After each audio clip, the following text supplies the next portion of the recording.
May isang interview na ginawa ka kay Mama Oj. May ginawa ka. Kumbaga, yung isang katanungan doon ni Mama Oj was, did you cheat? Until now, they still call me, yun nga, ganon, did you cheat?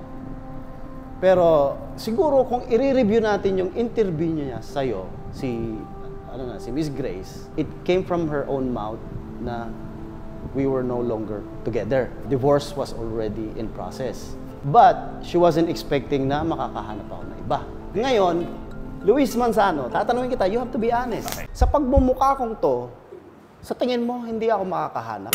Alam mo, nagugulat nga ako. Yung base sa mukha mo, hindi ako nagugulat kung may pila sa baba ngayon. Ha? Kung nagkakagulo ang lahat para makuha ang ngiti at ang pagmamahal ni PK. Yun ang gusto kong sabihin. Diba? Eto, may mga bago kang blessings. Ano pa ba ang gustong ma-achieve ni PK?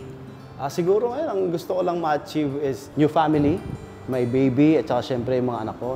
So, ang gusto kong i-achieve is habang lumalaki sila, magkaroon sila ng magandang pagsasama. My present wife naman, siyempre gusto ko talagang kung ano yung mga pinapakita niya sa akin na hindi ko nakita noon, yung ano mga pinaparamdam niya sa akin na hindi ko naramdaman noon. Gusto ko sana magpatuloy pa. Ako, since naniniwala din ako, siguro ngayon colorful ang buhay mo, colorful din ang buhay ng dati mong partner. Oo,